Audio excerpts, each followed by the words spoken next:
Hey, welcome to the Sales Squad Pod, the show that breaks down the skills sellers need to crush quota and advance their career. Hosted by Lisa, a top enterprise AE, Sarita, a frontline leader, and Donna, a former leader of leaders. We met in the sales trenches at Salesforce. We're moms, we've carried a bag for decades, we've gone to club, and we've got you. If you're ready to up-level your game and career, let's jump into it. Good day, wherever you are. I am super excited to kick things off. Of course, I have my co-hosts with me as always, Donna and Lisa. Hopefully our podcast today is going to warm things up for all of our listeners. I am super excited to dig in. Today's topic, leading with data, turning those numbers into the narrative. We've all heard the phrase, trust the data, lead with data. And the real question is, do we actually know how to make the data work for us? This is something that I'm still learning, full transparency, still trying to figure this out. But especially as a woman in tech, we're often navigating those rooms where like that intuition alone isn't going to carry the weight that we need it. We've got to figure out what is behind the data. When I think about leading with data, it's not about stripping away the emotion, but most importantly, it's about building clarity, credibility, and most importantly, the confidence that we need when we step into any one of those rooms. A wise leader once told me, clear is kind. Donna, I'm looking right at you because I know that this sentence actually came right from you. In fairness, that came from a book by Fair. Kim Scott called Radical Candor. I am a Kim Scott mega fan. And so anyone who is leading a team and wants to give feedback, she's all about how to be clear as kind and how to lead with empathy and care deeply, care personally about your team and give feedback directly. But yes, Sarita, I'm happy you were listening, girl.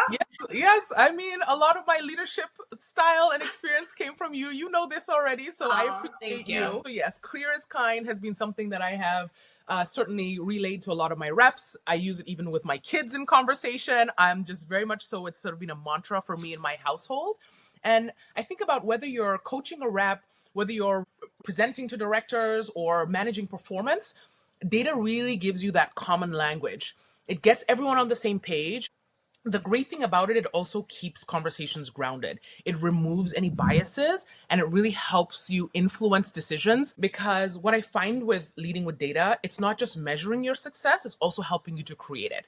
So this is a topic I'm super excited to talk about because I feel like it can be really difficult to look at numbers, data. It can kind of get boring for some people, but it's really about grasping the concepts behind it. And I'll be excited to also hear from you, Lisa, about how it feels to be on the receiving end, maybe as an individual contributor when we're using data to help guide our conversations. And for you, Donna, I want to hear a little bit more about sort of what pertinent information you think about and how you sort of strive those conversations and use the data to help guide your conversations. I know on an earlier podcast, we spoke about communicating effectively, and I feel like it's going to tie nicely into talking a little bit about data. Teeing this up. So is this conversation for the manager who is leading with data to speak to their individual contributors or their team? Or is it also individual contributors leading a call with data? Who's our audience here? Yeah, so I would say yes to all of the above because I feel like leading with data, right? It's yes and yes. I think about data not only from like myself as a leader, talking to my directors, talking to the executives, using it in that regard, but I also think about it when I'm coaching my reps. I'm thinking about it when you as a rep are having conversations with your customers. There's no bounds to using data to help you in your conversations. I'll give you a story. I think a story certainly also helps sort of set up the conversation and gets us in a place that we can kick off. When I first stepped into leadership, I led mostly from instinct. I would say also led mostly by trial and error. Let's face it. There's no handbook around going from individual contributor into management. Same thing when it comes to parenting, but that's another story for another day. What I've noticed a lot is that I had that strong intuition around, I can sense when something's up. But in sales leadership, instincts aren't going to hold up in a metrics-driven world. Every month, I had to report to 3 RVPs at the time, regional vice presidents. And essentially, every month for the longest time, I was simply reading out the news. Here's how we did, here's the numbers, here's how many sales accepted opportunities we had. Until one day, one of my RVPs pulled me aside and literally asked me if I actually understood the numbers that I was reading out. I mean, I was caught off guard. I'm grateful for the question now, obviously in hindsight. But at the time, I was like, what do you mean? Like, these are the numbers. This is what we're talking about. But at no point was I actually explaining the story behind it. At no point did I take the opportunity to talk about, how does this impact you? How does this impact me? How does this impact the business? And what's the story behind this data? And from that moment, I would say that certainly changed a lot for me, moving from reading the news, as I like to call it, to really shifting not only my presentations to the executives, but most importantly, my coaching, from talking to my reps around, here's how you did last month, to here's the information. Let's dig in and figure out why and understand the why behind the story. This approach for me continued to build trust, not only with my reps. Obviously, they did not feel attacked when I was having these conversations. And the leaders now started to understand that I was more managing with insight. It wasn't an opinion. It was me giving the insight into what's happening in their business. I'll pause there. Lisa, I'll pass it over to you. Talk to me a little bit. Yeah, I love this. And I love that it's coming from the perspective of a leader, because as an individual contributor, you have different managers, right? Like when we all worked at Salesforce, and you could have a different manager every single year. There's a lot of moving around. You don't know what personality you're going to get. And we don't all have to be friends, right? Like sometimes you get somebody that you really click with and sometimes you don't, and that's okay. But when a leader leads with insight, to your original point, it takes away all of the emotion and logic kicks in. And so as a leader is coming to me and saying, hey, here is the data, and giving me the opportunity to tell the story around the data, to say, hey, my activities this month are top of the charts because my meetings were not. And so here I am building for next month, next quarter, et cetera. So I love the fact that you can take emotion out of it, ask the individual contributor or the person on your team, like, hey, talk to me about this, because numbers only go so far. They don't tell the story for you. So I love it. I hope any managers that are listening to this right now are really taking that home, to say, when you have that conversation with your team, it's going to be received in a very different way than if you just say, hey, you don't have enough meetings this month. Like, what have you been doing? Or you haven't been doing enough. You said a lot. There was a lot of golden nuggets in there. I want to go way back. When you first started talking, you made a point and you said, leveraging data allows you to ensure you are speaking the same language. I want to double click on that a little bit, because I think as a leader, when you focus on data and key data points, you are setting a direction for your team of what they should actually care about. And so I don't know if you remember this, Sarita, you were a great student, but I always had, at the end of every town hall, I always said there are 3 C's I want you all to focus on: create pipeline, close ACV, and customer success. If you're not focused on those 3 things, then stop what you are doing and reset. And I think everyone in the org knew that those were the data points that I cared about. I cared about how much pipeline people were creating, what our close rate was of that pipeline, how much we were winning, and CSATs. How many days are we having open CSAT issues with customers? Those were the metrics I cared about. That created a vision that I set out for the team to say, if you are not focused on these metrics, you're not focused on the right things. And so I think that was a really important point you made as it relates to the ability to leverage data to lead a team in the direction that you want them to go. I also think there's so much that you said that I love, but the other thing I will tap on is when you leverage data, you remove emotion, which both of you have acknowledged.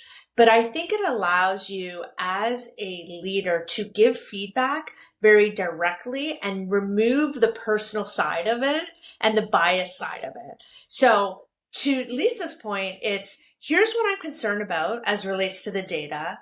Tell me your side of it. Tell me your story, and let's work together on how to close the gap in the data, as opposed to, I think you're doing X, Y, and Z wrong. Well, what do you mean? Why do you think that? What makes you believe that? Do you just not like me? Mm-hmm. Do you not see what I'm doing? All these things, when you have data to back it up, it takes the emotion, and that, I think the walls that an AE has kind of come down a little bit, because we're just talking about the numbers here. They are what they are. So I love this topic. And I think the leaders who are able to truly leverage data to guide and coach their team are going to be more effective.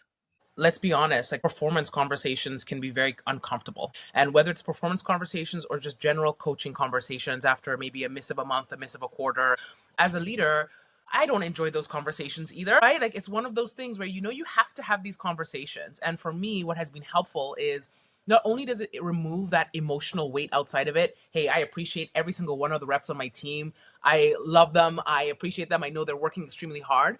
But removing that emotional weight turns that feedback from personal to professional, which I think is the point that you're trying to make here, Donna. This is business. Like we are in a business setting. Let's talk about the business and the data behind it. So I think about the types of conversations I've had. I've used to say a lot of, you're falling behind. You're not hitting the numbers that we're supposed to be hitting. I've now switched to, so over the last 3 weeks, your outreach has dropped from 300 activities to 180 activities. Let's unpack what's getting in your way. Let's talk about how we can get these activity numbers back up. Is there something that is in your way that's keeping you from hitting, these specific numbers? Now it's not about blame. Now the blame has been removed because now it's about partnership. That's the other piece I like about data. You're essentially working with your rep as opposed to working against them. And the data sort of helps you guide your story. The other part of this is what you touched on, Lisa, is I feel like when reps see their own data, they start to also gain the awareness, especially compared to peers, compared to, industry standards. And it becomes way less about feelings and it's just about the facts, right? You build the accountability without killing the morale, which for me is something that's really, really important when it comes to my reps. So when I think about this topic specifically on the component of performance management and talking with reps, it's about keeping coaching grounded, keeping it consistent, and keeping it fair. Yeah, my leader right now gives us 2 times a week. There's a midweek kind of review, I would say, where it's just red, green, yellow. And he pulls the data on activities, meetings, pipe, just 3 very specific items. And he gives us where we sit versus the rest of the strategic org. And so mine might say plus 45% for pipe. So I'm green, which means I am 45% higher than the rest of the strategic org in pipe gen. And I get that on a Wednesday, which I am so grateful for because it tells me, you got to jump in and start piping or I'm okay here and I need to focus more on some meetings. But that midweek data checkpoint and the fact that AI is around and that it's automated for him. This is not like additional work for him now because he's already put the work in up front. To your point, it just allows me to, you don't know what you don't know. And now I know, so there's no excuse. So I love that. I'm actually very, very grateful for his midweek and then end of the week. He tells us like where we landed versus our peers. I want to touch on the performance management, leveraging data for performance management. I think all of the points that you make, Sarita, I think are valid and true. I think the one thing I would add is data tells you often the what, but not necessarily the how. So what I mean by that is it tells you the outputs, what is happening, what was achieved, the numbers that were hit, but it doesn't tell you how the AE or the leader went about achieving that. And I do think in a culture where people actually want to come to work, the how matters because you could be grinding and doing all the right things, but the data is not reflecting the how. The how are you getting your motion in effect? How are you proceeding through your day? What's your process and your rigor? And I think it's important to keep sight into both sides of that coin because to an AE, I suspect, and Lisa, tell me if I'm wrong, if you have a manager that is only looking at the final number, the final number on the dashboard and not thinking about all the effort and the behind the scenes things and the chess pieces that are being put into place but aren't showing up on the dashboard, it is very unmotivating for a rep to feel unseen because the data isn't reflecting that. Yep. Spot on. And even Sarita, the way that you had presented talking to your reps, I thought my first thought was like, wow, like psychological safety. Because I was like, what a warm environment. And instead of like attacking, it's like, hey, here's the data, like let's partner, like what's getting in your way. So like Donna, to your point, yeah, I couldn't agree more that the how is not reflected, and it depends on how we're bridging that conversation in order to give the rep a chance to explain like, hey, these are all of the chess pieces that I'm moving that may not be indicated on these numbers. So it's interesting because not only as a leader, but also as an individual contributor, we do have to use data as our story. And I think what I want to hone in a little bit on is also this mindset of how do we make sure that we, as whether you're individual contributor or leader, have an understanding of how to make the data work for you. Because this is also a piece that can sometimes be missing where, like you said, Donna, if we're just looking at that end number, how do we make sure that we're in a position to actually make the data work for you? Now, I know numbers are neutral, but most importantly, we actually are the ones that give them the meaning. We're the ones that kind of decide the narrative. I've got to provide the story behind the information as well whenever I'm in these types of situations. And I think we need to think about that shift from defense to direction and understanding how to use the story essentially in your favor, because it can also be your advocacy tool. Yeah, 100%. And I think the reality for us as leaders is we can't weaponize data. And I love what you said. You said data allows partnership. When you start weaponizing data, you're going to lose your people. But when you start using data as a way, a foundation to have a conversation, a starting point for a conversation that's grounded not in emotion, but in fact, that's when you're going to gain trust from your people. So I think it's an important distinction. I'd love to know from you guys, how as an individual contributor and as a leader, how do you guys use data to drive your business and lead your business when perhaps not all data is actually in the CRM or available to you? I've had a coaching client recently who their CRM just really isn't like we all grew up at Salesforce. That is the gold standard when it comes to data collection, but not all companies are like that. So I'm curious your thoughts or your tips for those listeners who don't have the repository of data that we may have had at Salesforce. You're always working towards the gold standard. No matter where you work, there's always going to be some data that's not great. There's always going to be information that's maybe not there that you want. You're thinking about, hey, I need this type of data, but it's just not there. It just doesn't exist. But you can also create it. I think that people get confused into like, this has to be this whole like big tableau and big expensive like types of data.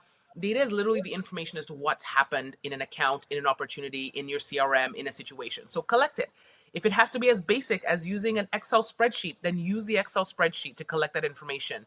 And nowadays with AI, you can get AI to help you analyze the information. I think that you do need to always lead with data no matter what, but you also can't use the crutch of, I don't have a fabulous CRM, or I don't have all the information. There's no such thing as perfection. What you have to do is just jump right in and create it. Use the basic Excel spreadsheet if you have to, is what I say. In my world and in my space, I'm very lucky and very blessed, and we do have a substantial amount of data that we can use. Lisa, you mentioned Gong in another one of our conversations as well. These tools that we have at our fingertips nowadays really make things easy to guide. And if you're not taking advantage of it as a manager today, I don't know what to tell you. You got to hop on the data train because it's you need it. Sarita, what advice do you have for that manager that's struggling to get buy-in from their team on inputting that data? It's manual. I don't want to do the work. Oh, it's just admin. It's taking away from my job. We've all heard it. Yeah. How do you overcome that? Yeah. I actually think about it helping yourself. I always put it in the position of helping yourself. When you started here and you saw this particular account and you realized that there was no information or the data was messed up or you couldn't find what you were looking for, that's because the person before you also had that exact same mentality. They were like, it's too tiring. It's too much work. It's too much this. So how are we going to change the direction? How are we going to change things, not just for us, but for the next generation moving forward? We have to start somewhere. So I always say to my reps, just keep it simple. You don't have to put too much information. Maybe you want to have a situation where you actually link to other documents. If you've already documented in one place, just put the link of that document in the other place that you're looking for it. Collaboration is important. And I think for me, I also think about my reps on how do you make sure that your business partners can also help you? Nobody can read your brain. If you're out on PTO, how is somebody going to help you continue this conversation or continue this situation? That's where the data comes into play. Just leaning in on like help yourself by putting this information. It's actually not about the other people. It's also most importantly about yourself. Because if you want this deal to close and you have to pull in legal team, security team, professional services, your manager, they need to be able to look at this information quickly and easily get a grasp on what's going on in the account and then be able to help you advance your deal and your opportunity because you made it easy for them. That's what I say. I don't know if it's good direction, but hey, it's been working so far. Lisa, I'd love your thoughts on whether it's how to get buy-in from the team AEs to input the data. Curious your thoughts. I mean, it's twofold. Like right now, we are so spoiled. So because we have Gong, I never put anything, like all of my calls are automatically put into Salesforce, and then it links out to like the Gong call, right? So like you don't need notes because the call is there, the transcript is there. So I never have to do any of those notes. And I might even take one step further back, Donna, and say, you know, at Salesforce, it was like the Mecca. It depends where you were sitting in Salesforce, because I was a strat AE where I did not log a single call in Salesforce for 2 years, not a single one. So after I moved out of ECS, not a single call, and no one used Salesforce. Everyone was sitting in Excel sheets, which I find to be crazy. So it depends where you're sitting within Salesforce. However, to Sarita's point before is like you need to create the data for yourself. It's also protection for yourself, right? And so if you don't have what you did, especially in like a remote situation where like I work 100% remote, like they need to know. I would want to know what my team was doing, and if there is nothing to look back on and to point to say, hey, this is what you did for the 40 hours of work that we paid you this week, like that's like you need to protect yourself. And one of the things that I do where I actually don't lean on Salesforce or Gong, I lean on my Google Calendar, and I do this every week. On Fridays, I have a channel. We work in Slack. I have a Slack channel that's called Lisa's Big Bet Channel. And I put everything in that channel on all of the work that I did for that week. So what did I do? I had 9 calls this week. This is how I moved these deals forward. This is how, and I just use my Google Calendar to say like, what were the calls? How did I move them forward? Like, and I put everything in Slack, and then now there's data in Slack, and it's also very clear to my leadership team all of the work that I did that week. So I've been praised for this, and I didn't think it was anything crazy. Like I was like, this is actually a way to keep myself in line for what needs to happen next week, because I say this is what happened this week and this is what's on deck for next week. And so on Monday when I open up, I have my Friday message in there, and it just tells me right away, like these are all the things. It's like my to-do list for the following, or like how am I going to drive my business forward the next week. So I use my Google Calendar for that. I don't dig deep into Salesforce reports by any means. I love that. I love that. You're still keeping it simple, but still using the data to help cover your behind, essentially. But also, your leaders are probably very grateful for this information. It's good to see and good to understand what you're doing on a daily and weekly basis, especially to progress your opportunities. So really, really like that. As we continue the conversation, the one final piece I want to talk a little bit about is also the conversation around building influence up, down, and across in the organization when you're using data. Maybe as your upbringing, maybe as an immigrant, maybe as a woman, maybe whatever it is that you are in your situation, you were probably told like, just do your work, and at the end of the day, you're going to get that promotion. You're going to get that information. It's going to come to you because your head's down and you're doing the work. Complete opposite to what the corporate space and world is like. And I think about how to actually use that data to build that influence up to your leadership, to your executive leadership, down maybe if you are a leader to your reps, and of course across the organization. We know we're working with multiple partners in many different departments across organizations, and again, to speak that same language. What I want to talk a little bit about is how that can help you to build that influence. Donna, for your level of seniority, you are in these conversations all day, every day. I'm just curious about, in those types of conversations, how you've typically seen people use the data to help manage influence up, down, and across the organization. I think data and your handle on your business is the number one indicator for me as a leader. If you're reporting to me and you're leading an organization of salespeople and you know your numbers and you have a handle on your business, that gives me so much more confidence in you as a leader. And it is a way that we can put up really easily, kind of almost like a flag or a sign that says, I understand what is happening. Versus if I ask you a question, Sarita, and say, hey, I noticed pipe gen is down 30% year over year. What's going on?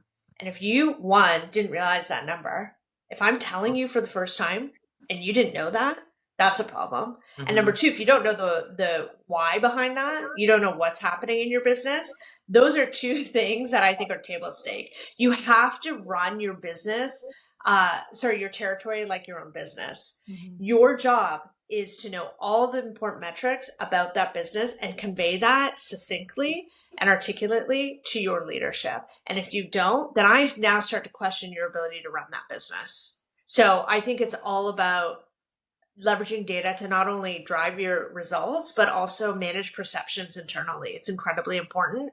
And the second thing I'll say is within forecast calls, for example, my brand and reputation, I strongly believe, was built on forecast calls. How I showed up to those meetings, how I articulated where we're at, how I broadcasted risk, how I was very action-oriented and solution-oriented. I had so many colleagues around the country that had never met me in person, but they had a perception of me. I had a brand that they knew that Donna was able to be effective in her role. And it's only because the only exposure they had to me was on forecast calls. So I think it matters a lot more than people may realize. Lisa, I'd be curious to hear from you. Do you use data in your conversations when it comes to maybe industry standards? Is that interesting for your customers, using that data to leverage the conversation? What types of data do you typically use when you're stepping into those conversations with your potential prospects or customers?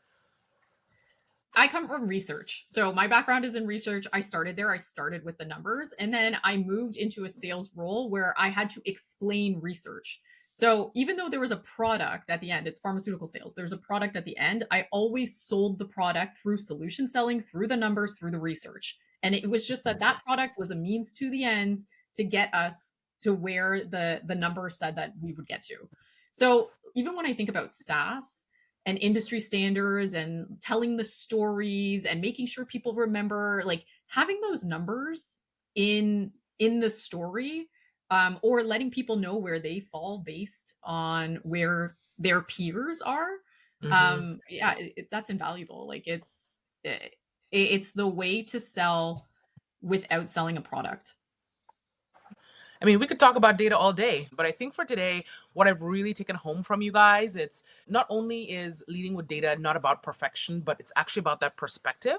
I'm also getting an understanding that it really helps you with that compassion, that influence with integrity, and managing with clarity. We talked about being clear is kind. And when you know your numbers, you walk into rooms a little bit differently. You can really speak with confidence, whether that's from a leader standpoint or from an individual contributor standpoint. Thanks for joining us for another episode of the Sales Squad Pod. We're building a community of serious sellers and leaders who want to operate at the next level, and we're glad you're part of it. If you found value in today's conversation, we would love to hear from you. Send us questions you'd like us to tackle in future episodes, and whether you're listening on Apple or Spotify, be sure to hit like, follow, and subscribe so you don't miss an episode. You can also find us on Instagram and YouTube at Sales Squad Pod.